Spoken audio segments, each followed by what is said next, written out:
All right, so we're going to look into an idea called bias, determine sources of bias. So what is bias? Bias occurs when results are systematically produced that misrepresent a population. So I think it kind of makes sense when we look at different examples.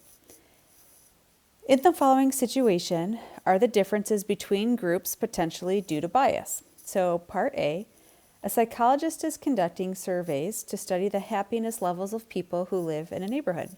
She asks the same questions to the two samples below or to the right, chosen from the population of the neighborhood. So over here, she surveyed 100 people, asked them her set of questions, and 65% of the people responded, or she determined that 65% of the people were happy. This was a sunny Saturday afternoon. All right, so then she surveyed more people. She surveyed 100 people, asked them the same questions. On a Monday morning, she determined that 35% of people are happy. So what we notice is she's getting different results. Here we've got 65% of the people are happy, and here we have 35% of the people are happy. So the question is, are the differences between the groups potentially due to bias?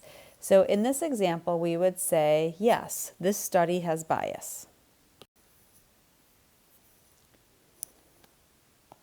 The circumstances when the two samples were surveyed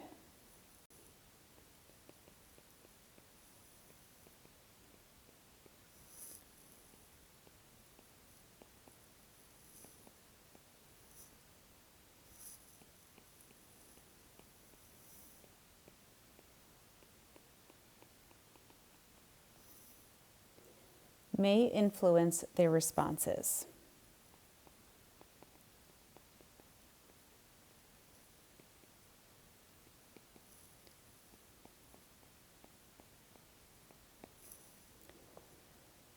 So here's what's happening is we're asking people questions that will determine if they're happy.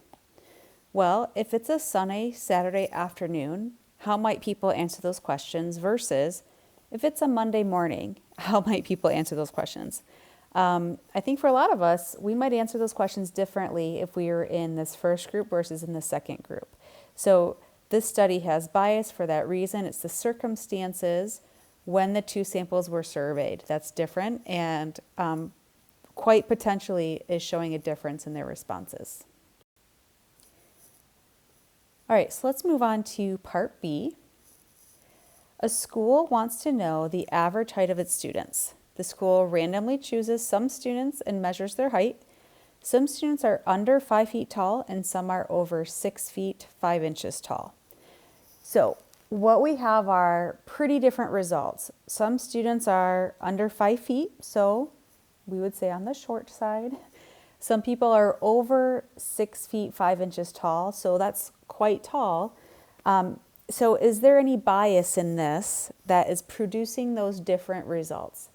So what we think about is we're looking at average heights of students. They're so it's randomly choosing students, but these are high school students. This is grades 9 through 12.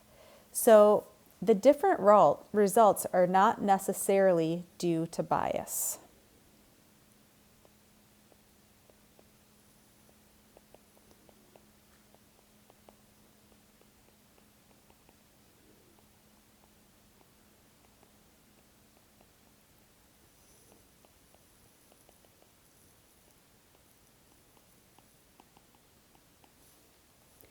A population of students in a high school will naturally have people with a wide variety of heights.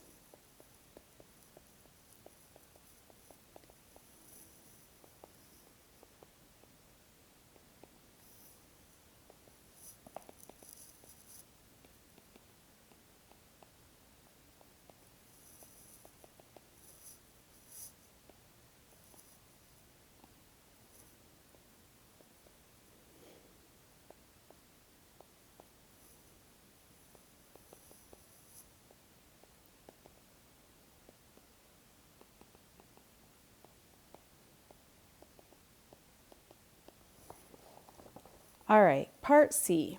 A soft drink company calls 500 people at random and asks, "Isn't it true that our product is better than our rival's product?"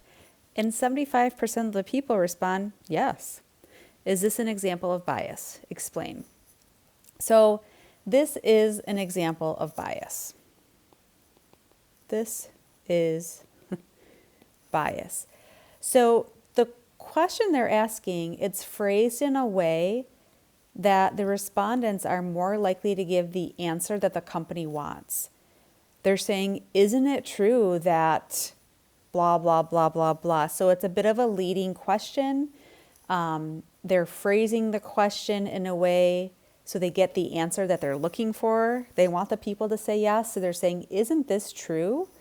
So the phrasing of the question may lead respondents to give the answer the company wants.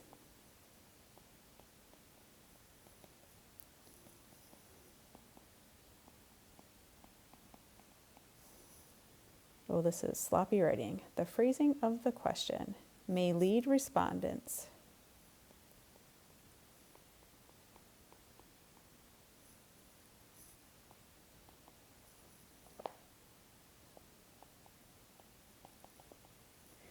to give the answer the company wants.